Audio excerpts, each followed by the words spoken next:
Oui, je m'appelle Alexis Laporte, je suis un des fondateurs de l'entreprise Hubware, qui est une solution d'intelligence artificielle qui aide les entreprises à gagner du temps lors des réponses de services clients et à améliorer la qualité en analysant les réponses.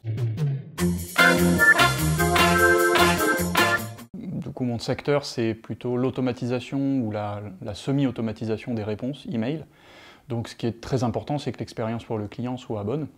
Par exemple, la question qu'on peut se poser, c'est est-ce qu'on présente la réponse comme étant officiellement un robot, ou est-ce qu'on simule que c'est un humain qui répond? Moi, je suis plutôt à dire qu'il ne faut pas se cacher, c'est une réponse automatique de l'entreprise, que s'il y a le moins de problèmes, il ne faut pas hésiter à recontacter derrière, même s'il n'y a jamais de problème. Et la deuxième chose, c'est qu'on aide aussi les conseillers de service client, avec des suggestions de réponses par exemple. Il faut aussi que l'expérience pour eux soit bonne, donc là on est dans l'expérience collaborateur, puisque ce type de solution doit être accepté par les équipes évidemment.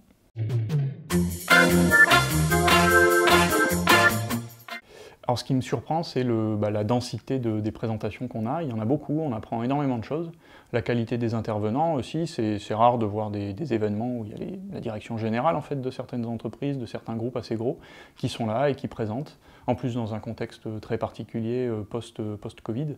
Et donc les enseignements sont vraiment précieux.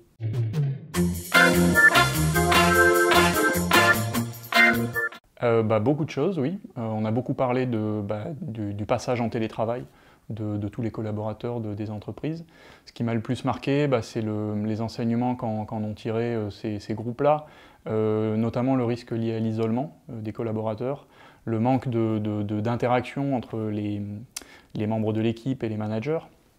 Donc ça pose la question de la suite parce que le télétravail se démocratise, il va y en avoir de plus en plus, mais il faut quand même maîtriser les points positifs et les points négatifs. Dans mon entreprise, on a vraiment une culture du télétravail et on sait que l'isolement, on sait que le management sont vraiment des points, des enjeux. Et j'ai vu aussi que ce qui était important, c'est que le collaborateur puisse rapidement travailler de chez lui, pouvoir avoir une mobilité importante, et donc il faut des outils pour qu'il puisse travailler tout de suite.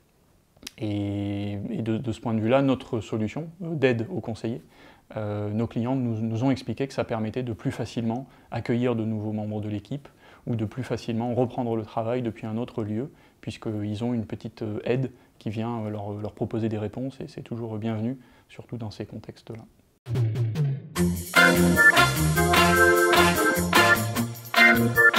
Au-delà du lieu qui est magnifique, ce qui me touche beaucoup dans les hôtels d'une manière générale et dans les palaces, c'est la gentillesse et la disponibilité des équipes, avec des métiers un petit peu variés, pas forcément faciles tous les jours, et c'est important pour nous qui venons participer d'être aussi gentils et disponibles envers eux lors du service.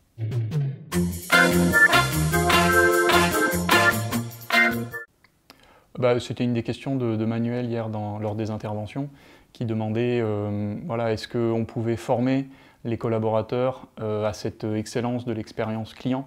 On parlait des femmes de ménage qui sont sous-payées, et c'est pas une formation, c'est pas leur demander d'être plus gentils qui les fera être plus gentils, c'est aussi les conditions salariales. Et donc voilà, je réfléchis à cet ensemble-là. Et c'est vrai que l'expérience client avec des gens qui ont des métiers difficiles, c'est un point très sensible. Il y a le point salarié, bien sûr, aussi leur faire comprendre à tout le monde que c'est important, l'expérience client. Et c'est vrai que dans un palace, tout le monde est formé à ça, donc tout le monde dit bonjour de partout. C'est vrai que c'est surprenant, c'est agréable, mais c'est aussi parce que ici, les conditions leur permettent. Et j'aimerais que ça soit le cas partout.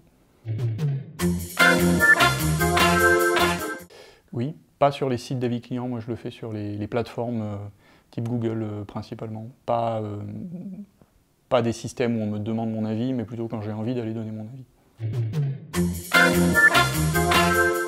Je le fais parce que je pense que mes commentaires sont analysés, et je le fais plutôt pour moi en fait. J'ai l'impression que m'exprimer sur ce qui me plaît ou ne me plaît pas permettra à Google de me faire de meilleures recommandations ensuite.